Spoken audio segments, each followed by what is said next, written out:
तो आज का जो हमारा टॉपिक है वो है SBI सब स्विच वर्चुअल इंटरफेस।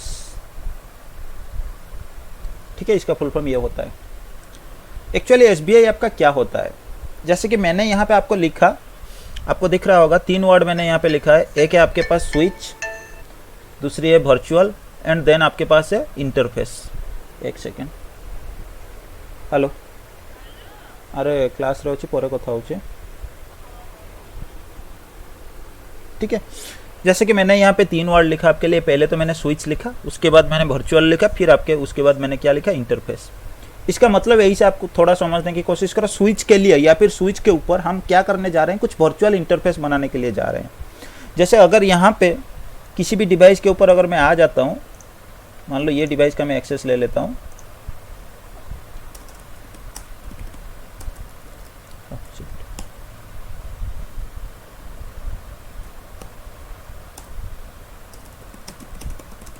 अगर ये कमांड में चला लेता हूँ तो मेरे को यहाँ पे क्या है, बहुत सारे फिजिकल इंटरफेस देखने को मिलते हैं।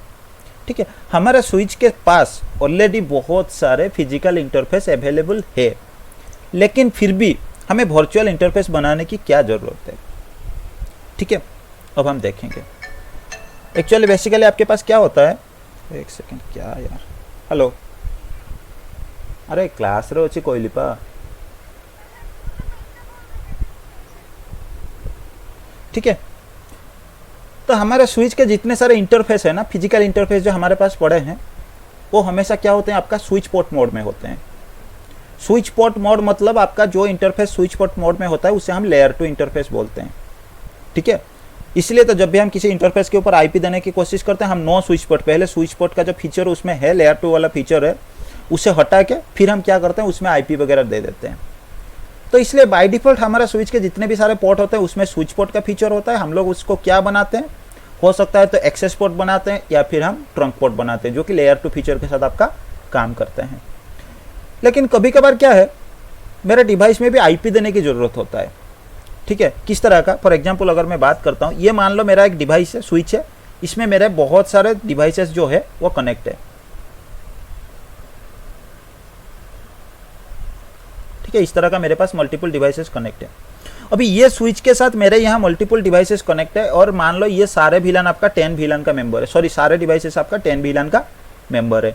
तो उस केस में हमारा क्या होता है, अगर इस डिवाइस को मैं इंटरनेट के साथ कनेक्ट करता हूँ, तो इंटरनेट आपको पता है ये एक लेयर 3 टेक्नोलॉजी के साथ आपका काम करता है। मतलब इंटरनेट से कनेक्ट होने के लिए आपके पास एक IP एड्रेस होना चाहिए। तो उस केस में इस डिवाइस को मेरे को एक IP एड्रेस देना पड़ेगा इंटरनेट के साथ इस डिवाइस को कनेक्ट कराने के लिए। फिर इन सारे डिवाइस को कनेक्ट कराने के लिए इंटरनेट के साथ इनके पास एक डिफ़ॉल्ट गेटवे देने की ज़रूरत होता है। इनके पास अगर डिफ़ॉल्ट गेटवे नहीं है तो आप किसी भी डिवाइस आपका क्या करता है, इंटरनेट के साथ कम्युनिकेट नहीं कर पाता है। ठीक है, आपका बेसिकली क्या होता है, जब भी आप किसी डिवाइस में डिफ़ॉल्ट गेटवे कनेक्ट करते हो, उस डिवाइस को कभी भी किसी दूसरे नेटवर्क में कम्युनिकेट करने की ज़रूरत पड़ता है तो वो क्या करता है, उस डेटा को आपका डिफ़ॉल्ट गेटवे को भेज देता है। तो यहाँ पे इस डिवाइस के ऊपर एक डिफ़ॉल्ट गेटवे सेम नेटवर्क की IP एड्रेस से तो होना चाहिए ना। ये मान लो 10.0.0.0/8 नेटवर्क में बिलोंग करते हैं, तो स्विच के पास भी इस नेटवर्क का इंफॉर्मेशन के साथ कोई इंफॉर्मेशन यहाँ पे स्विच के पास तो होना चाहिए ना। तो उस इंफॉर्मेशन के लिए हम लोग क्या करते हैं, एक वर्चुअल इंटरफेस स्विच के ऊपर बनाते हैं, जो कि on the basis of VLAN आपका बनता है। मतलब किसी फिजिकल इंटरफेस के ऊपर आप कोई वर्चुअल इंटरफेस नहीं बना सकते। आपको क्या करना पड़ेगा, आप हो सकता है किसी VLAN के लिए ही आप एक वर्चुअल इंटरफेस बना सकते हो। मतलब मेरे पास अगर मल्टीपल VLAN से VLAN नंबर 10 एक मेरे पास क्रिएटेड है, तो उसको मैं क्या करूंगा, उसके पास एक लेयर 3 कैपेबिलिटी के साथ एक इंटरफेस, वर्चुअल इंटरफेस उस VLAN के लिए मैं बना लूंगा। जैसे कि अगर मैं VLAN 10 बनाता हूं, तो VLAN 10 मेरा क्या हो गया, ये VLAN मेरा लेयर 2 कैपेबिलिटी के साथ हो गया। इसमें जो भी मेरा कम्युनिकेशन इस VLAN के अंदर, जो भी यूजर है, जो भी कम्युनिकेशन उसके अंदर करा रहे हैं ना, वो सारे लेयर 2 कैपेबिलिटी के अंदर ही हो रहा है। मतलब on the basis of frames your device is taking the decision to make the communication between the devices which are inside this same VLAN। But यहाँ पे अगर मैं चलाता हूँ लेयर 3 कैपेबिलिटी इस डिवाइस के ऊपर देना चाहता हूँ इस पर्टिकुलर VLAN के लिए, तो अभी मेरे को क्या करना पड़ेगा, इस पर्टिकुलर VLAN के लिए मेरे को एक SBI बनाना पड़ेगा। SBI किसके लिए, ये VLAN 10 के लिए। मैं एक लॉजिकल इंटरफेस बना लूंगा, जिस इंटरफेस को मेरा ऑटोमेटिकली क्या होगा, एसबीआई बनाते ही उस इंटरफेस के ऊपर लेयर 3 का कैपेबिलिटी आ जाएगा। अभी मेरा डिवाइस क्या कर सकता है, वो इंटरफेस के बेसिस पे वो लेयर 3 जो डिसीजन लेना पड़ता है ना, राउटिंग डिसीजन वगैरह, या फिर आपका ट्रैफिक जो है उसे रूट देने के लिए या फिर पास करने के लिए on the basis of layer 3, वो कैपेबिलिटी मेरा डिवाइस के पास उसी VLAN के लिए आ जाएगा। तो ये लेयर 3 कैपेबिलिटी के लेयर 3 इंटरफेस के लिए जब भी हम काम करते हैं, हमारे पास एक्चुअली दो तरह का स्विच होता है, एक लेयर 2 स्विच आप जानते हो, एक लेयर 3 स्विच होता है। लेयर 3 स्विच में आपका स्विचिंग एंड राउटिंग आपका बहुत हो सकता है, आपको पता है, लेकिन लेयर 2 स्विच पे हम लोग सिर्फ क्या करते हैं, हम लोग स्विचिंग करते हैं, ठीक है। और स्विचिंग हमें पता है ये एक लेयर 2 टेक्नोलॉजी है। तो इस लेयर 3 डिवाइस के पास ऑलरेडी लेयर 3 और लेयर 2 दोनों कैपेबिलिटी इसके पास है। लेकिन लेयर 2 स्विच पे हम लोग जब भी एसबीआई क्रिएट करते हैं, अगर करना चाहे तो हम लोग कर सकते हैं, लेकिन लेयर 2 डिवाइस में हम किस लिए एसबीआई क्रिएट करते हैं, हम उस डिवाइस का एक्सेस लेने के लिए, मतलब उस डिवाइस को रिमोटली एक्सेस करने के लिए, जैसे कि टेलनेट, एसएसएच या एचटीटीपी एक्सेस करने के लिए। वो भी लेयर 3 के मतलब लेयर 3 इंफॉर्मेशन उसके लिए चाहिए ना, क्योंकि आपका टेलनेट हो गया, एसएसएच हो गया, और आपका वो एचटीटीपी या एचटीटीपीएस, ये सारे जो प्रोटोकॉल आपके हो गए, ये कौन से लेयर का प्रोटोकॉल है, ये आपका लेयर 7 का प्रोटोकॉल है।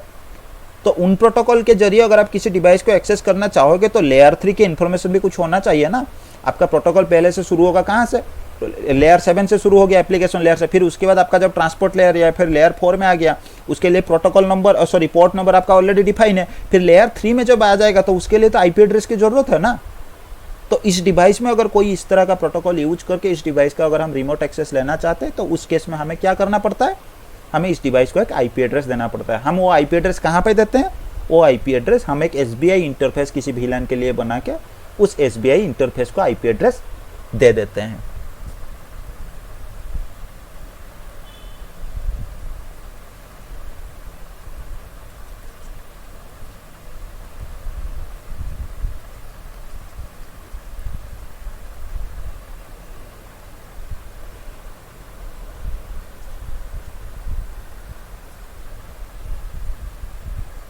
ठीक है, पहले चीज़ तो हमारे पास लेयर 2 के लिए हम हो गया, क्या हम कर सकते हैं, जो डिवाइस का रिमोट एक्सेस लेने के लिए हम एसबीआई का आईपी दे देते हैं। दूसरी चीज़,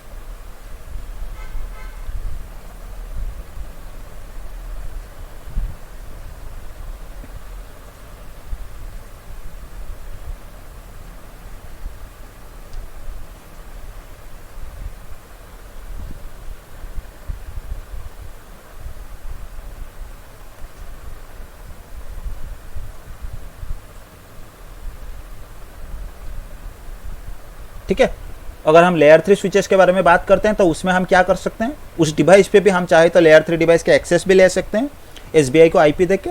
और क्या कर सकते हैं, हमें अगर राउटिंग की ज़रूरत है, अगर हम राउटिंग चलाना चाहते हैं, तो उस केस में हम क्या कर सकते हैं, लेयर 3 एसबीआई बना के भी हम राउटिंग वगैरह सारे चीज़ जो है वो परफॉर्म करा सकते हैं। तो ये एक आपके पास वर्चुअल इंटरफेस होता है, इसके लिए आपके पास ज़्यादा कुछ कमांड्स नहीं होता है। आपको मैंने जैसा आपको बताया, क्या हो गया इसको, एक सेकेंड, इसका एक्सेस क्यों लूज हो गया।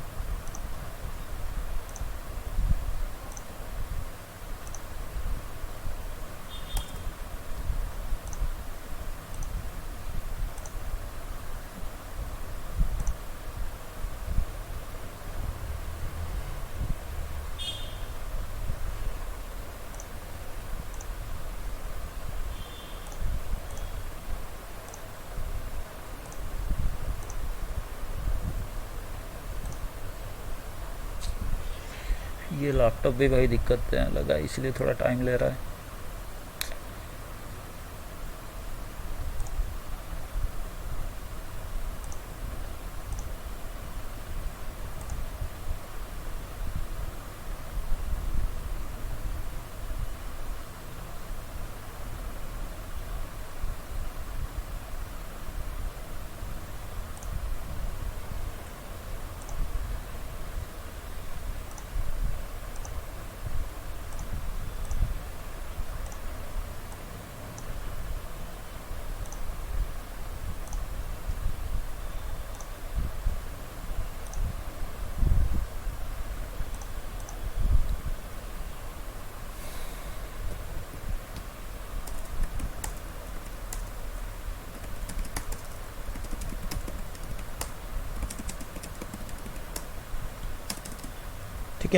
इसमें बाय डिफ़ॉल्ट आपको डिवाइस में एक SBI ऑलरेडी देखने को आपको मिलता है। मैं एक काम करता हूँ, मैं पहले एक VLAN बना लेता हूँ। VLAN 10 मैंने बना लिया। ये मेरा लेयर 2 कैपेबिलिटी के साथ आपका जो VLAN है वो बनता है। उसके बाद मेरे को क्या करना पड़ता है, इंटरफेस VLAN, उसके बाद VLAN का नंबर। जिस VLAN के लिए मैं SBI बनाना चाहता हूँ उस VLAN के लिए मेरे को क्या करना पड़ता है, जैसे इंटरफेस कमांड हम बेसिकली चलाते हैं तो उसी तरह का आपको इंटरफेस कमांड चलाना पड़ता है। उसके बाद VLAN लिखना पड़ता है, फिर जिस VLAN के लिए आप VLAN इंटरफेस बनाना चाहते हो उसका नंबर आपको देना पड़ता है। ठीक है, और देते ही आपका ऑटोमेटिकली उसका क्या होता है, जो आपका बाय डिफ़ॉल्ट क्या होता है, अगर आप राउटर के बारे में बात करते हो ना, स्विचेस में आपको सारे पोर्ट लेयर 2 में होते हैं, इसलिए आपका सारे पोर्ट का बाय डिफ़ॉल्ट जो जो स्टेटस होता है ना पोर्ट का, वो ऑटोमेटिकली आपको ऑफ देखने को मिलता है। ठीक है, लेकिन राउटर के बारे में अगर हम बात करते हैं तो राउटर में क्या होता है, आपके पास सारे इंटरफेस लेयर 3 इंटरफेस होते हैं, इसलिए सारे इंटरफेस बाय डिफ़ॉल्ट आपका क्या होते हैं, एडमिनिस्ट्रेटिवली डाउन देखने को मिलते हैं। तो यहाँ पे भी आप देखो, आपको बाय डिफ़ॉल्ट एक लेयर 3 इंटरफेस मिला है। SBI आपका एक लेयर 3 इंटरफेस है, आपको एक बाय डिफ़ॉल्ट SBI बना हुआ आपको देखने को मिल रहा है, इसलिए इसका स्टेटस जो है ना इंटरफेस का, वो भी आपको डाउन देखने को मिल रहा है। लेकिन अगर आप खुद SBI क्रिएट करते हो, SBI क्रिएट करते ही आपका लाइन प्रोटोकॉल जो है स्विच पे ऑटोमेटिकली आपका क्या होता है, ऑफ आ जाता है। अगर अभी के लिए मैं इसको देखता हूँ, आप देख लो, ये हमने बनाया, ऑटोमेटिकली इसका लाइन प्रोटोकॉल जो है वो ऑफ आ गया।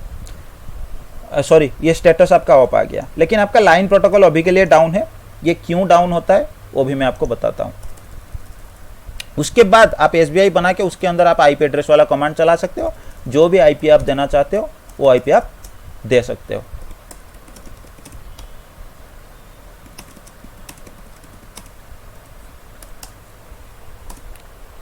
ठीक है, ये मैंने SBI इंटरफेस बनाया और इस इंटरफेस को मैंने क्या किया, एक IP एड्रेस दे दिया। हम जब आगे धीरे धीरे स्विचिंग टेक्नोलॉजी के बारे में और थोड़ा जानेंगे, जब राउटिंग वगैरह इंप्लीमेंट करेंगे और LAN के डिजाइन के बारे में हम देखेंगे ना, तो उस टाइम पे SBI का एक्चुअली कहाँ पे हम SBI बनाते हैं, कौन से डिवाइस पे हम बनाते हैं, इसका क्या इस्तेमाल होता है, उसके बारे में और थोड़ा आगे जानेंगे। अभी के लिए आप बस ये जान लो, किसी भी डिवाइस के ऊपर SBI हम लोग क्यों बनाते हैं, लेयर 2 स्विच के ऊपर हम इसलिए बनाते हैं ताकि उस डिवाइस का एक्सेस हम ले पाए रिमोटली किसी प्रोटोकॉल का यूज करके। लेयर 3 डिवाइस पे हम इसलिए बनाते हैं, अगर हमें एक्सेस लेना है तो भी हम एक्सेस ले सकते हैं, या फिर हम क्या कर सकते हैं, हम वो कर सकते हैं, मतलब राउटिंग वगैरह जो भी हमें ज़रूरत है तो वो भी हम कर सकते हैं। तो आपको SBI इंटरफेस बनाने के लिए इतना ही आपके पास कमांड है। मैं अभी एक काम करता हूँ, मैं अभी आपके लिए मैं अगर आपको दिखाता हूँ। ठीक है, अभी हमारे पास सिर्फ VLAN number 1 and VLAN number 10 बना है। ठीक है, अभी हम बात करेंगे, अभी जो SBI इंटरफेस हमने बनाया ना, उसका लाइन प्रोटोकॉल डाउन था। स्टेटस तो आपका ऑटोमेटिकली ऑफ आ गया था, लेकिन उसका लाइन प्रोटोकॉल जो है ना वो डाउन था।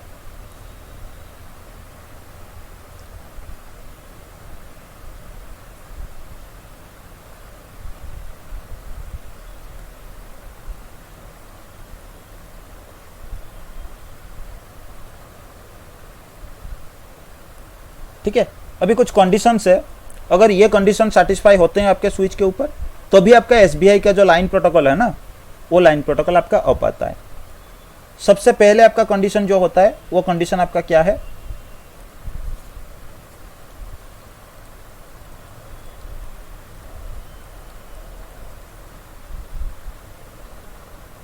ठीक है, जब भी आपको ट्रबल शूट करने की जरूरत पड़ता है, अगर आपका SBI डाउन दिखा रहा है, तो उस केस में आप ये सारे चीज को अगर आप याद रखते हो तो फिर आप ट्रबल शूट आराम से कर सकते हो। तो पहली लाइन मैंने लिखा, the VLAN must be created, मतलब जिस VLAN के लिए, जैसे VLAN 10 के लिए मैंने एक SBI बनाया ना, तो उस केस में जैसे हम क्या कर रहे थे, पहले हम जब कोई भी लेयर 2 इंटरफेस के ऊपर अगर हम स्विच पोर्ट मोड एक्सेस चलाते थे, उसके बाद switch port access VLAN number 10 हम दे देते थे। अगर VLAN नहीं बनाए तो भी ऑटोमेटिकली वो क्या करता था, एक VLAN बना लेता था VLAN 10। लेकिन इसमें अगर आप SBI इंटरफेस SBI 10 या 20 कुछ भी चलाते हो ना, तो उस केस में ये ऑटोमेटिकली अगर VLAN आपके पास नहीं बनाए तो नहीं बनाता है ऑटोमेटिकली। ठीक है, इसलिए वो क्या करता है, आपका लाइन प्रोटोकॉल डाउन दिखा देगा आपको। आपका SBI तो बन जाएगा, लेकिन आपका लाइन प्रोटोकॉल जो है वो आपको डाउन दिखा देगा। तो आपको ध्यान देना पड़ता है कि अगर आप कोई भी SBI बनाते हो, तो उससे पहले, SBI बनाने से पहले आप उसके लिए जो VLAN के लिए आप SBI बना रहे हो, वो VLAN आपका स्विच में क्रिएटेड होना चाहिए, पहले कंडीशन। सेकंड कंडीशन आपके पास ये है कि आपके उस VLAN के लिए कोई यूजर होना चाहिए।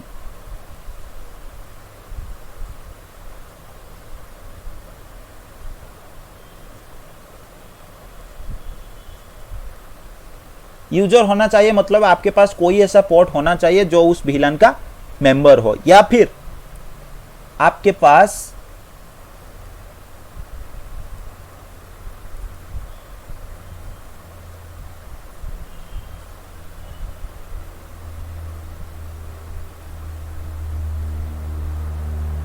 ठीक है।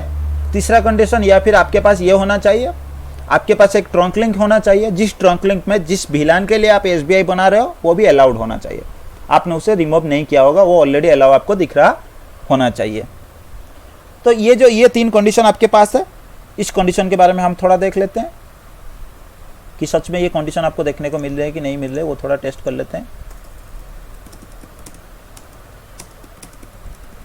ठीक है, अगर हम इंटरफेस के बारे में देखते हैं तो यहाँ पे क्या है, आपका VLAN नंबर 10 जो है ना, उसके लिए आपका SBI तो अप दिखा रहा है, आपने VLAN बनाया, ऑलरेडी आपके पास VLAN है, इसलिए आपका स्टेटस जो है वो अप दिखा रहा है, लेकिन आपका लाइन प्रोटोकॉल डाउन है।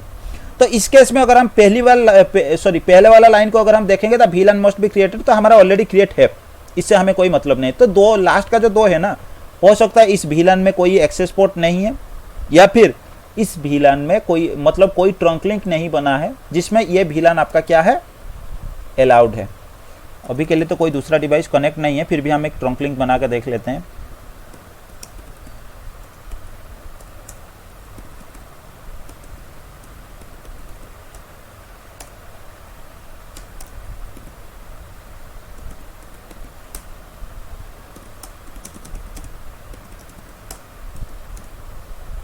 हमें दूसरा एक डिवाइस कनेक्ट करना पड़ेगा।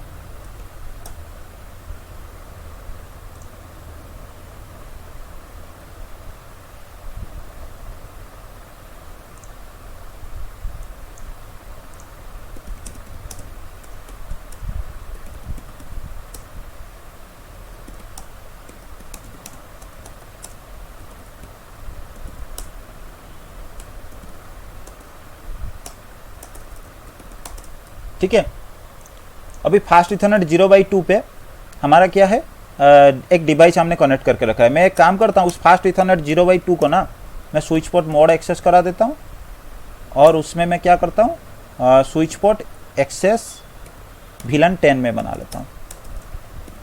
अब हम चेक करते हैं कि हमारा जो लाइन प्रोटोकॉल है ना, वो ऑफ आ रहा है कि नहीं आ रहा है। अभी आप देखो आपका लाइन प्रोटोकॉल जो है ना ऑफ आ गया, मतलब जो सेकंड रूल हमने लिखा था, there must be users for that VLAN। अभी के लिए हमारा VLAN में क्या है, एक यूजर हमने डाल दिया VLAN नंबर 10 पे, इसलिए हमारा लाइन प्रोटोकॉल जो है वो ऑफ आ गया।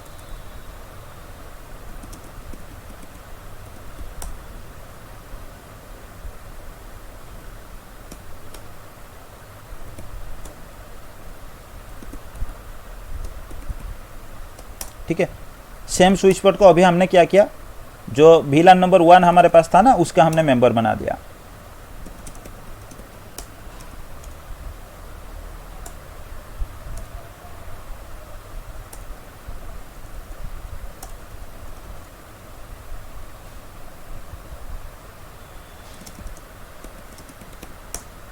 ठीक है, हमारा ये फास्ट इथरनेट 0/1 ट्रंक लिंक बन गया है ना, इसलिए ये क्या है, इस लिंक को भी अगर मैं बना लेता हूँ फास्ट इथरनेट 0/1, इसमें हो पाएगा कि नहीं मेरे को नहीं पता, लेकिन फिर भी एक बार मैं टेस्ट कर लेता हूँ। इसको भी एक काम करते हैं, VLAN 1 का मेंबर बना लेते हैं।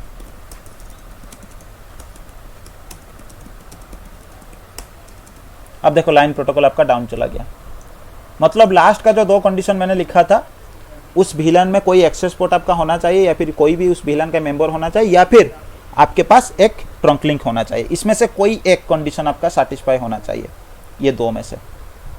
ठीक है, अगर आप ट्रंक लिंक भी बना लेते हो तो उस केस में भी आपका क्या होता है, वो VLAN अगर उस ट्रंक लिंक के साथ आपका अलाउड है तो उस केस में भी आपका SBI का लाइन प्रोटोकॉल जो है वो ऑफ आ जाता है।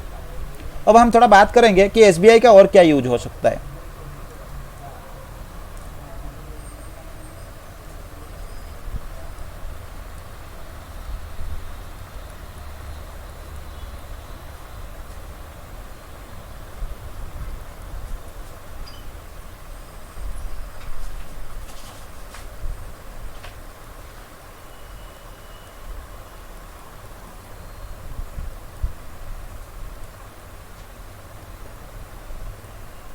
ठीक है, लास्ट क्लास भी मैंने इसके बारे में आपको बताया था कि एसबीआई का अगर आपके पास आपके VTP का जो सर्वर मोड में जो स्विच आपका काम कर रहा है ना, उसके पास अगर एसबीआई आपके पास है तो वो क्या करता है, जो VTP का एक अपडेटर आईडी वाला फील्ड होता है ना, उस अपडेटर आईडी के फील्ड में वो क्या करता है, अपना VTP जो अपना एसबीआई है ना, लोएस्ट एसबीआई का जो IP एड्रेस है उसको यूज करता है, ताकि पूरे नेटवर्क में आपके पास इन्फॉर्मेशन पहुंचे कि कौन सा वाला डिवाइस ने आपको लास्ट अपडेट भेजा है।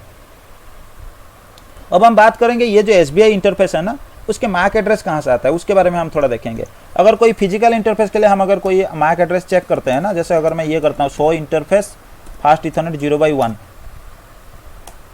ठीक है, तो यहाँ पे इस इंटरफेस के लिए आपके पास एक मैक एड्रेस ऑलरेडी आपके पास है। और आपको पता है आपके स्विच में कितने मैक एड्रेस होते हैं, एक आपके पास बेस मैक एड्रेस होता है और आपके पास हर पोर्ट के लिए एक एक मैक एड्रेस आपके पास होता है, जो कि आपके पास फिजिकल पोर्ट होते हैं। लेकिन ये तो लॉजिकल पोर्ट हो गया ना। अगर मैं ऐसा करता हूँ शो इंटरफेस VLAN 10 अगर मैं चलाता हूँ तो इसमें भी आपको एक IP एड्रेस मैक एड्रेस आपको देखने को मिलेगा। ये मैक एड्रेस आया कहाँ से, ठीक है, देखो ये हमारा हो गया बेस मैक एड्रेस। ये मैक एड्रेस आप चेक कर लो, ये अलग सा है, मतलब पूरा बेस मैक एड्रेस से भी अलग सा है। और ये आपका जो मैक एड्रेस है ना, अरे ये फास्ट इथरनेट 0/1 से डिटेक्ट कर लिया, ठीक है, ये आपका मतलब पैकेट ट्रेसर है ना, इसलिए आपको ये इन्फॉर्मेशन गलत शो करा रहा है। लेकिन ऐसा आपका नहीं होता है। ये मैक एड्रेस आपका कहाँ से लाता है मैं आपको बता देता हूँ।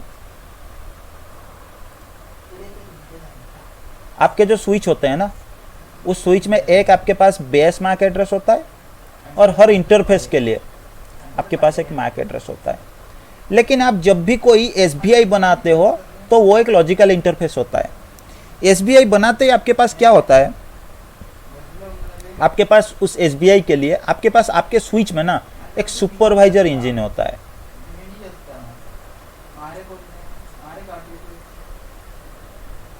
ठीक है, आपके पास एक सुपरवाइजर इंजन होता है। एक सेकंड में थोड़ा पानी पी लूं। वो बेसिकली आपका क्या करता है, उसके पास ऑलरेडी बहुत सारे मैक का एंट्री पड़े हुए होते हैं, मतलब कुछ लॉजिकल एंट्री उसके पास ऑलरेडी स्टॉक होते हैं। ठीक है, अराउंड 1024 शायद एंट्री होते हैं उसके पास ऑलरेडी, जो कि ऑलरेडी उसके पास पड़े हुए होते हैं। वो क्या करता है, उसमें से सबसे पहले जो मैक एड्रेस आपका होता है ना, उसी मैक एड्रेस को वो क्या करता है, पहले जब आप कोई एसबीआई बनाते हो उसको असाइन कर देता है। फिर उसके बाद अगर आप कोई दूसरा असाइन मतलब एसबीआई बनाते हो, अलग से क्या करता है, मैक एड्रेस उस एसबीआई को वो क्या करता है, आपका अलॉट कर देता है। ठीक है, और आपका एसबीआई का कोई मैक एड्रेस का एंट्री आपका मैक एड्रेस टेबल में देखने को नहीं मिलता है। एसबीआई बनाने के बाद आपके डिवाइस के पास जो एक आर प्रोटोकॉल होता है ना, उस आर प्रोटोकॉल के जरिए आपका जो भी काम उसका है वो कराने के लिए आपके डिवाइस के पास कैपेबिलिटी आ जाता है। इसीलिए आपको क्या देखने को मिलेगा, ये कमांड अगर आप चलाओगे तो यहाँ पे आपको देखने को नहीं मिल रहा है, क्योंकि ये पैकेट ट्रेसर है। ये वाले में अगर दिख रहा है तो मैं एक काम करूँगा, आपको दिखा दूंगा।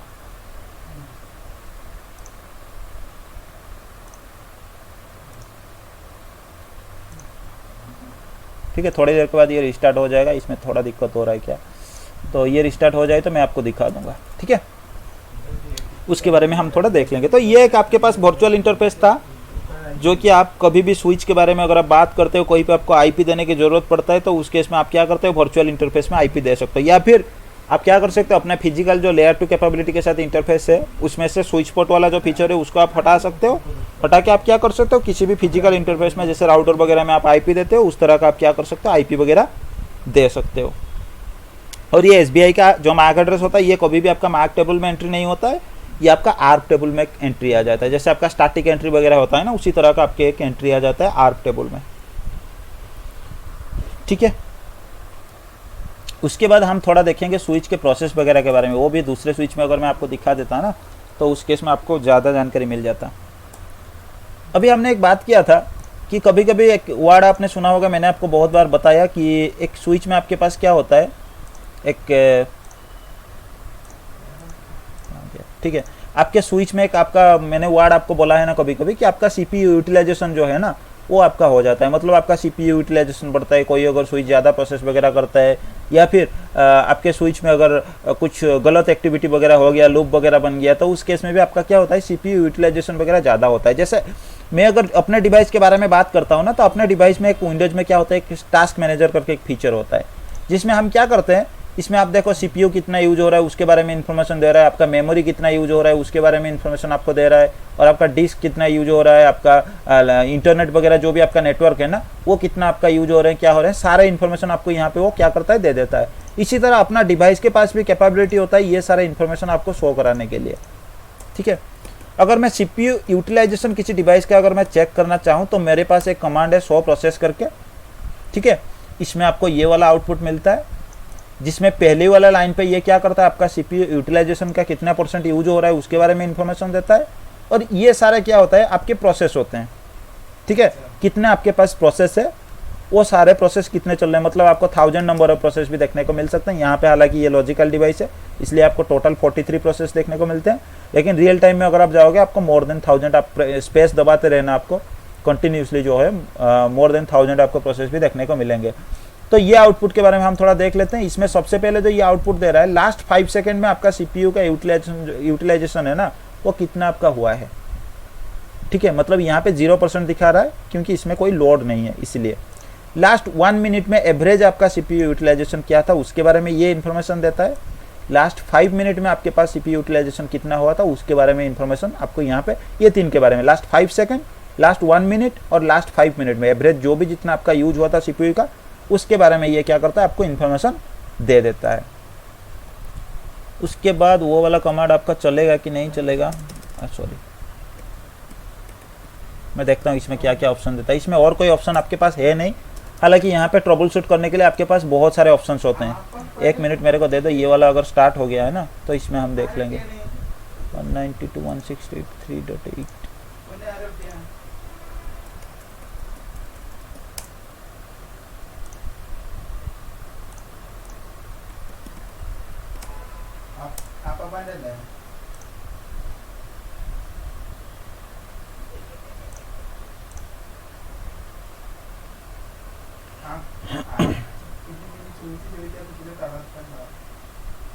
ये जितने भी आउटपुट में मैं आपको फील्ड के बारे में बता रहा हूँ ना वो थोड़ा आप चाहो तो नोट में लिख सकते हो क्योंकि वही आपको ज़्यादा ज़रूरी आता है।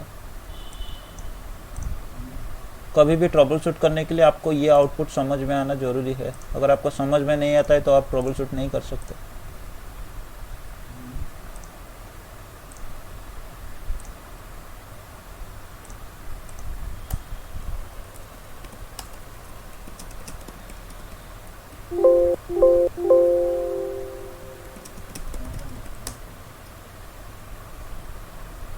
ठीक है, अभी मैंने आपको बताया था ना, आपको 100 VLAN 1 आपको दिखा रहा है ना।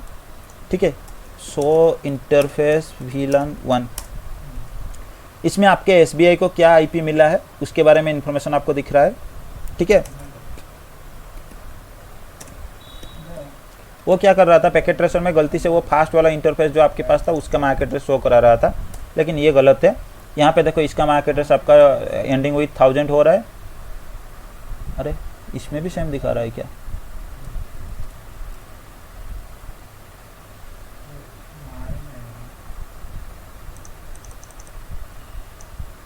ABB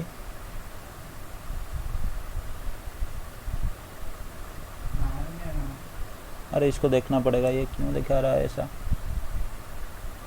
लेकिन ऐसा नहीं होना चाहिए। आपका 1024 टोटल एंट्री होते हैं आपके सुपरवाइजर इंजन के पास। ठीक है, हो सकता है ये भी लिनक्स बेस है ना, इसमें भी थोड़ा सा गलत वगैरह हो सकता है इन्फॉर्मेशन, क्योंकि ये जो है ये कोई एक स्पेसिफिक डिवाइस का iOS इमेज नहीं है, ये बस स्विचिंग प्रैक्टिस वगैरह के लिए हम लोग यूज करते हैं। ठीक है, हो सकता है, लेकिन आप याद रखिएगा आपके डिवाइस में क्या होता है, एक सुपरवाइजर इंजन होता है और इंटरव्यू वगैरह में भी ये सवाल आपसे पूछा जाता है। ठीक है, वो सुपरवाइजर इंजन के पास आपका ऑलरेडी लॉजिकल कुछ मैक एड्रेस का एंट्री आपके पास होते हैं। जितने भी आप SBI वगैरह बनाते हो आपके सुपरवाइजर इंजन क्या करता है, एक एक मैक एड्रेस जो है उस एंट्री से निकाल के आपके SBI को असाइन करा देता है। अगर आप ये वाला कमांड चलाते हो तो मैक एड्रेस के लिए जो एंट्री है ना आपको यहाँ पे मैक एड्रेस का एंट्री देखने को मिलेगा। 100 मैक एड्रेस टेबल अगर मैं करता हूँ तो इसके लिए आपके पास कोई भी मैक एड्रेस टेबल में आपके पास वो IP के लिए आपको एंट्री देखने को नहीं मिलता है।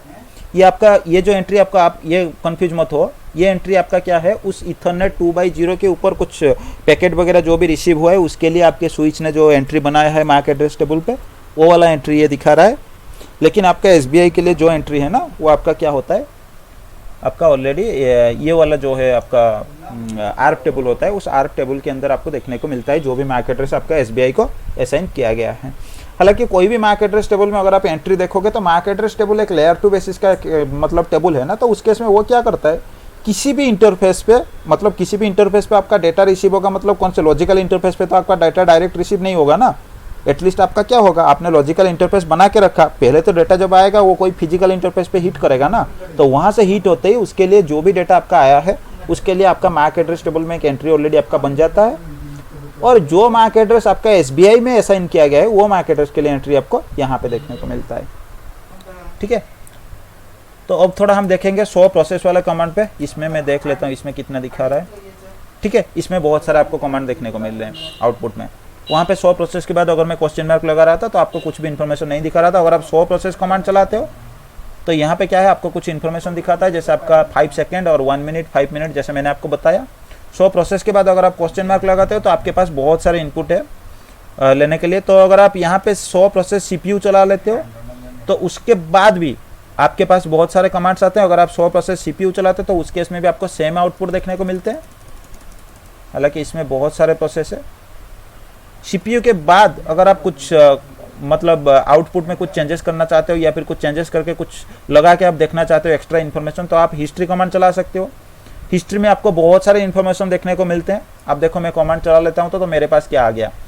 सबसे पहले ये दिखा रहा है मेरे को जो एंट्री है, सीपीयू का परसेंटेज कितना मेरा यूज हुआ है लास्ट 60 सेकेंड में। ठीक है, ये एक ग्राफ की तरह होता है। अगर सीपीयू आपका लेस देन 10 है, ये 0 में चल रहा है इसलिए आपको कुछ नहीं दिख रहा है। अगर लेस देन 10 है तो यहाँ पे आपको कुछ हास मार्क करके देखने को मिलता है। लेस देन 20 है, 10 से ज़्यादा 20 के अंदर है तो यहाँ पे आपको कुछ एंट्री देखने को मिलता है। और 30 से आपका जैसे 20 से ज़्यादा या फिर 30 से कम है तो उस केस में भी आपको इस तरह का एंट्री, अगर 100% तक जा रहा है तो यहाँ तक आपको एंट्री देखने को मिलता है। सेकेंड वाला ऑप्शन में, हाँ सेकेंड वाला ऑप्शन में आपको क्या दिखा रहा है, लास्ट 60 मिनट का इन्फॉर्मेशन, मतलब लास्ट आवर का जो इन्फॉर्मेशन है ना वो इन्फॉर्मेशन आपको दिखा रहा है। हालांकि ये एक लॉजिकल डिवाइस है। लास्ट आवर में कभी आपका 60% तक पहुंचा था, आप देख लेना यहाँ पे आपको कुछ स्टार मार्क दिख रहा है 60% तक। मतलब किसी टाइम पे आपका 60% डिवाइस जैसे स्टार्ट होता है ना, उस टाइम में आपके डिवाइस को बहुत सारे प्रोसेस करने पड़ते हैं, तो उसके लिए शायद हो सकता है आपका 60% तक पहुँच गया था, इसीलिए उसने यहाँ पे 60% वाले पे आप उस टाइम पे कुछ मार्क उसने दिखाया। और ये टाइम आप देख लेना, जैसे ग्राफ वगैरह हम देखते हैं ना तो उसी तरह का 1 to आपका 5 मिनट के लिए, उसके बाद 10 मिनट, इस तरह का आपका ऐसा काउंट करके देख सकते हो। उसके बाद आपका लास्ट यहाँ पे जो आता है वो 60 मिनट, मतलब वो अभी के टाइम का जो इन्फॉर्मेशन है वो आपको शो कराता है। इसमें भी आपका ज़्यादा इन्फॉर्मेशन नहीं दिखा रहा है, लास्ट 72 आवर का भी इन्फॉर्मेशन आपको यहाँ पे ये दिखा देगा। ठीक है, लास्ट 72 आवर का जो भी आपका एवरेज सीपीयू यूसेज हुआ है आपका डिवाइस में, प्रोसेस जो भी यूज हुआ है उसके बारे में ये इन्फॉर्मेशन दे देता है। ये भी ज़्यादा इन्फॉर्मेशन आपको नहीं दे रहा है, लेकिन रियल टाइम पे अगर आप जाके ये कमांड चलाते हो तो आपको बहुत सारे आउटपुट देखने को मिलते हैं। जैसे आपके पीसी में ये है ना, आपको बहुत सारे प्रोसेस वगैरह के बारे में ग्राफ की जैसा दिखाता रहता है, तो आपके कमांड लाइन में भी आपको उस तरह का स्विच में बहुत सारे इन्फॉर्मेशन आपको देखने को मिलेंगे। ठीक है, ये हिस्ट्री कमांड किया। उसके बाद अगर मैं वो वाला लोकेशन वाला कमांड नहीं दे रहा है ना, ठीक है, यहाँ पे ये आपका एक कैटलिस्ट स्विच है, मतलब एक सिंगल स्विच है, तो उस जगह पे आपको एक लोकेशन वाला भी कमांड आता है। इसके बाद ये कमांड आपको देखने को नहीं मिलेगा ये वाले डिवाइस पे, इसीलिए क्योंकि ये एक सिंगल स्विच है। लेकिन अगर आप ज़्यादा मतलब जैसे सिस्को का 4500 मॉडल हो गया, 6500 हो गया, आपका 9400, ये सारे मॉडल आपका क्या होते हैं, चेसिस वाला मॉडल होते हैं। तो उसमें क्या है, आपके VSS वगैरह चला के आप 2 स्विच को कंबाइन करके एक स्विच बना सकते हो, इस तरह का फीचर भी है। ठीक है, तो उसमें क्या है, अगर आप एक डिवाइस पे बैठे हो और दूसरे डिवाइस का प्रोसेस कितना चल रहा है वो भी अगर आप चेक करना चाहते हो तो यहाँ पे लोकेशन वाला कमांड चला सकते हो। उसके बाद जो आपका प्राइमरी स्विच है उसके लिए आपको कमांड चलाना पड़ता है एक्टिव वाला, या फिर आपको एक स्टैंड बाय कमांड चलाना पड़ता है सेकेंडरी वाले का देखने के लिए। ठीक है, ये इन्फॉर्मेशन भी आपके पास आता है। और एक आपके पास ये है सॉर्टेड वाला, ठीक है, ये भी सेम ही इन्फॉर्मेशन आपको दिखा रहा है जो इन्फॉर्मेशन हमने 100 प्रोसेस वाले कमांड पर हमने लिया था उसी तरह का। लेकिन यहाँ पे क्या है, ये वाला जो आउटपुट है ना, इसमें हर एक प्रोसेस के लिए वो इन्फॉर्मेशन आपको बता देता है। ये आउटपुट आप देख लो, ये जो प्रोसेस है उसके लिए हर एक प्रोसेस के लिए आपका 5 सेकंड में कितना यूज हुआ है, 1 मिनट में एवरेज आपका कितना यूज हुआ है, और 5 मिनट में एवरेज आपका कितना यूज हुआ है, उसके बारे में वो इन्फॉर्मेशन दे रहा है। और आप चाहो तो इसमें भी बहुत सारे कमांड है, आप यूज कर सकते हो। जैसे अगर मैं देखना चाहता हूँ 100 प्रोसेस CPU, और उसके बाद ये सॉर्टेड बता रहा है ना, ठीक है, मैं सॉर्टेड ले लूँगा। उसके बाद मेरे को एक पाइप देना, पाइप लगाना पड़ता है। ये जो मार्क आपके पास होता है ना, उसे पाइप सिंबल बोलते हैं, ठीक है। ये पाइप सिंबल देने के बाद मेरे को क्या करना पड़ेगा, एक स्पेस देना पड़ेगा। इसमें मैं क्या चेक करना चाहता हूँ, मतलब मैं सॉर्ट करना चाहता हूँ। जैसे कि अगर यहाँ पे किसी का आउटपुट 0 करके है ना, 0% दिखा रहा है ना, तो वो आउटपुट के साथ कोई भी वैल्यू मेरे पास नहीं होना चाहिए। तो मैं क्या करूँगा, यहाँ पे कमांड चला सकता हूँ एक्सक्लूड 0.00, जिसका भी आउटपुट वैल्यू 0.00 है वो मेरा एक्सक्लूड हो जाए और बाकी इन्फॉर्मेशन मेरे पास आ जाए। तो मैं क्या कर सकता हूँ, जो कमांड मेरे को चलाना है वो कमांड चला सकता हूँ। उसके बाद मेरे को स्पेस देना है, फिर उसके बाद पाइप लगा दूंगा। उसके बाद मैं क्या करूँगा, उसे फिल्टर कर लूँगा। मतलब जो 0.00 वाला आउटपुट के साथ दिखा रहा है उसे मुझे फिल्टर करना है। आप यहाँ पे देख लो, मेरे पास आउट आ गया आउटपुट। जिसमें भी आप देखो, जो भी प्रोसेस में यहाँ पे आपको 0% दिखा रहा था, वो मेरे को अभी ये वाला आउटपुट में नहीं दिख रहे हैं। अभी मेरे को सिर्फ जिसमें 0 वाला नहीं है वो वाला इन्फॉर्मेशन मेरे को दिखा रहा है। इसी तरह का अगर मैं चाहता हूँ किसी का नाम अगर ईथरनेट से शुरू हो रहा है, ETH से किसी का नाम शुरू हो रहा है, उसी को मैं सिर्फ देखना चाहता हूँ। जो भी ETH या फिर यहाँ पे आप देख सकते हो EEM करके कुछ प्रोसेस चल रहा है, तो मैं क्या चाहता हूँ, बस EEM से जो नाम शुरू हो उन्हीं के प्रोसेस को मैं देखना चाहता हूँ, और किसी का मैं देखना नहीं चाहता हूँ। तो मेरे को एक कमांड चलाना पड़ेगा इंक्लूड, और इंक्लूड का मतलब बस यही कैरेक्टर मैच करो जो कैरेक्टर मैं आपको दे रहा हूँ, और उसी से रिलेटेड जो आउटपुट है उसी को मेरे को दिखाओ, और बाकी की इन्फॉर्मेशन मेरे को नहीं चाहिए। तो मैं क्या करूँगा, इंक्लूड करूँगा EEM।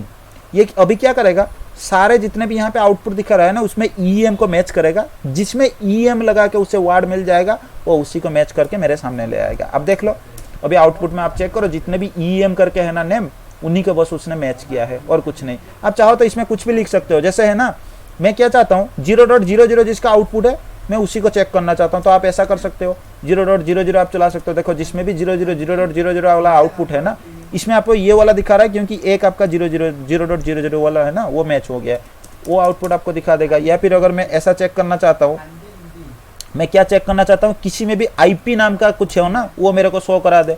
तो आप देख लो, जिसमें भी IP नाम का कुछ है वो मेरे को शो करा रहा है उसका आउटपुट। तो ये वाला कमांड जो होता है, ये आप इसी में सिर्फ नहीं, आप किसी में भी, आप जैसे भी IP वगैरह आप चेक करते हो ना, आप याद रखना। जैसे यहाँ पे मैं क्या करता हूँ, शो IP इंटरफेस ब्रीफ चलाता हूँ। मैं इसमें ऐसा कर सकता हूँ कि मैं किनको चेक करना चाहता हूँ, जिनके पास GIG करके कीवर्ड है उन्हीं को मैं चेक करना चाहता हूँ। मेरे पास कुछ है नहीं, इसलिए नहीं दिखाया इसने, ठीक है। मैं क्या चेक करना चाहता हूँ, यहाँ पे जो VLAN है ना, मैं सिर्फ एक काम करना चाहता हूँ। मैं क्या करता हूँ, जिसमें इंटरफेस ब्रीफ इंक्लूड, मैं क्या कहता हूँ कि जिसमें VLAN हो, VLAN इंटरफेस जितने भी मेरे पास बनाए या फिर SBI बनाए, उन्हीं को मैं चेक करना चाहता हूँ। आप देखो आउटपुट में मेरे पास VLAN आ गया। मैं चाहूँ तो ऐसा कर सकता हूँ कि मेरे को सिर्फ ईथरनेट वाला जो पोर्ट है ना, उसका आउटपुट चाहिए, तो मैं ईथरनेट लगा सकता हूँ। और मैं चाहता हूँ एक आउटपुट ऐसा चेक करने के लिए कि जिन वाले इंटरफेस के पास सिर्फ IP एड्रेस असाइन हो, उन्हीं को मैं चेक करना चाहता हूँ। तो मेरे पास एक ऑप्शन है एक्सक्लूड अनअसाइंड करके भी मैं चला सकता हूँ। UNA चला दिया, मतलब मैं किनको एक्सक्लूड कर रहा हूँ, जिनके स्टार्टिंग में UNA आ रहा है उनको मैं एक्सक्लूड करा रहा हूँ। अब देख लो, वो वाले इंटरफेस जो है आपका एक्सक्लूड हो गए, जिनके पास IP एड्रेस अवेलेबल है वो आ गए। आप ऐसा भी कर सकते हो, आप जिनके स्टेटस जो है ना, आप क्या करना चाहते हो, जिनके स्टेटस ऑफ है उनको आप चेक करना चाहते हो, तो वो भी कमांड आप चला सकते हो। जिनका स्टेटस ऑफ है, लाइन प्रोटोकॉल या स्टेटस कुछ भी ऑफ है, उनके बारे में इन्फॉर्मेशन आपको दिखा देगा। तो इस तरह का आप कर सकते हो, ठीक है। तो हम फिर से वही 100 प्रोसेस वाले कमांड पे चले जाते हैं। इसमें आपको दिखा देगा कि कौन से वाले प्रोसेस आपका कितने मेमोरी एलोकेट करके रखा है। ये सारा इन्फॉर्मेशन आपका बाइट्स में दिखा रहा है, ठीक है। ये वाला कमांड अगर आप चलाते हो 100 प्रोसेस मेमोरी, तो आपको दिखा देता है जो प्रोसेसर में आपके पास जितने भी मेमोरी एलोकेट करने के लिए जो भी होता है उसके बारे में इन्फॉर्मेशन। तो टोटल आपके पास कितना यूज हुआ है, कितना फ्री बचा है, उसके बारे में आपके पास इन्फॉर्मेशन दे रहा है, ठीक है। ये टोटल मेमोरी आपका हो गया, यह आपका टोटल यूज्ड मेमोरी, और आपके पास कितना मेमोरी फ्री है उसके बारे में इन्फॉर्मेशन ये आपको दे देता है। और यहाँ पे आपको ये दिखा रहा है कि ये वाले प्रोसेस जो है ना, वो कितना मेमोरी जो है आपका एलोकेट करके रखा है, उसके बारे में इन्फॉर्मेशन वो आपको दिखा देता है।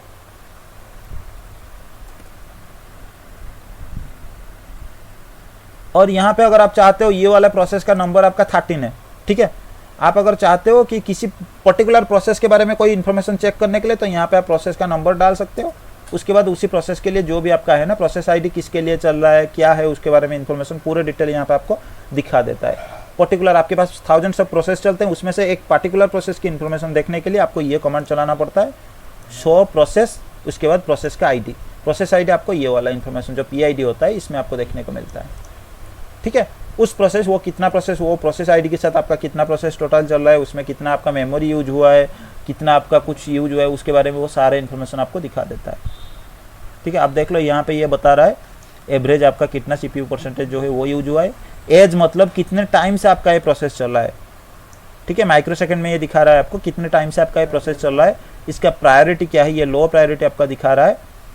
और ये कुछ इवेंट के लिए वेट करके, मतलब कोई इवेंट जैसे है ना, आपके पास क्या है, अगर आप गूगल क्रोम नहीं चलाते हो फिर भी आपके डिवाइस में गूगल क्रोम के लिए आपका प्रोसेस ऑलरेडी आपको चलता हुआ देखने को मिलता है। वो क्या होता है, आपका एक वेटिंग स्टेट में होता है। उसके बाद अगर आप गूगल क्रोम चालू कर लेते हो, फिर उसके बाद आपका गूगल क्रोम का प्रोसेस क्या है, चालू हो जाता है। इसी तरह यहाँ पे ये किसी मतलब दूसरे इवेंट के लिए ये ऑलरेडी इंतजार में है। वो इवेंट जब चालू हो जाएगा ये फिर काम में आ जाएगा। और इसने यहाँ पे आपको मेमोरी यूसेज के बारे में इंफॉर्मेशन बता रहा है। ठीक है, बस इतना। और भी कुछ कमांड्स होते हैं जो कि यहाँ पे भी आपके पास नहीं आ रहे हैं।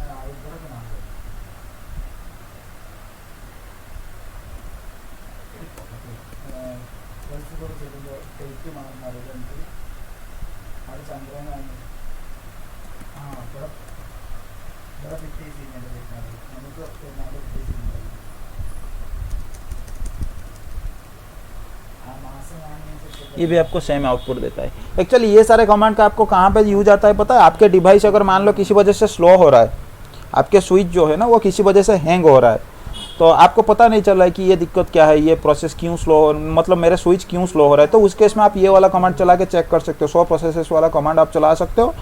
उसमें चलाने के बाद आपको क्या मिलेगा देखने को, आपको देखने को मिलेगा कि आपका CPU का जो प्रोसेस है ना वो कितना आपका यूटिलाइज हुआ है। उससे आपको पता चल जाता है कि अगर ज़्यादा CPU आपका यूटिलाइजेशन हो रहा है, ज़्यादा प्रोसेस चल रहा है, तो इसका मतलब कोई दिक्कत है। हो सकता है कोई लूप वगैरह अगर बना है, लूप के केस अगर हम देखेंगे तो STP के बारे में जब हम पढ़ेंगे तभी हम देखेंगे। या फिर हो सकता है कोई बग वगैरह भी हो सकता है, कोई प्रॉब्लम वगैरह हो सकता है, तो उसके वजह से आपका जो है प्रोसेस ज़्यादा यूज हो रहा है। और कभी कभी ये होता है आपके रियल टाइम में अगर आप बात करते हो, तो आप जब भी कोई AMC वगैरह लेते हो किसी कंपनी के लिए, उनका नेटवर्क का जब आप देख रेख करते हो ना, तो उस केस में क्या होता है, आपके नेटवर्क इंजीनियर्स को जाके हर 3 महीने में या फिर 1 महीने में एक बार एक होता है, एक आपका पीरियडिकल एक चेकअप होता है। आपको जाके ये CPU प्रोसेस वगैरह सब कुछ चेक करने की ज़रूरत होता है। अगर आपका प्रोसेस ठीक है, सब कुछ सही चल रहा है, तो इसका मतलब आपका CPU का प्रोसेस जो है वो सही है। और हमेशा आप याद रखना, आपका CPU का प्रोसेस जो है ना वो 40 या 50% से ज़्यादा नहीं होना चाहिए। अगर आप कैटलिस्ट स्विच या राउटर के बारे में बात करते हो तो उसमें बेसिकली आपको 4-5% ही देखने को मिलते हैं। ठीक है, अगर आप वो वाले जो ISP वगैरह यूज करते हैं ना, उनके पास अगर आप जाते हो कुछ एडवांस फीचर वाला राउटर वगैरह वो यूज करते हैं, तो उस केस में आपका प्रोसेस जो है ज़्यादा देखने को मिलता है। लेकिन आप हमेशा याद रखना 40-50% से ज़्यादा आपका नहीं होना चाहिए, क्योंकि ऐसा हो सकता है अगर आपका CPU का प्रोसेस जो है ना वो 90 के ऊपर अगर गलती से आ गया, तो उस केस में आपका ऐसा हो सकता है आपका डिवाइस रिबूट हो जाए। और एक बार आपका डिवाइस रिबूट हो जाए ना, तो उसके बाद आपको दिक्कत ये होता है ना कि आपका जो नेटवर्क वगैरह है वो आपका टोटल डाउन हो जाते हैं। नहीं, एक सेंसर वाला भी एक कमांड होता है, वो कमांड आपका नहीं चल रहा है। सो CPU नहीं, इस डिवाइस में शायद नहीं है, इसलिए आप कमांड चला के भी आप क्या कर सकते हो, आपके डिवाइस में जो फैन वगैरह है ना, आपका जो डिवाइस का फैन है, आपका पावर सप्लाई है, वो सब आपका सही काम कर रहे हैं कि नहीं कर रहे हैं, उसके बारे में भी इंफॉर्मेशन आप चेक कर सकते हो। मैं एक काम करता हूँ, मैं एक आउटपुट निकालता हूँ। वो आउटपुट अभी मैं नहीं निकाल सकता। एक काम करेंगे, ये रिकॉर्डिंग जब स्टॉप हो जाएगा ना, तब मैं वो आउटपुट चला के आपको दिखा दूंगा।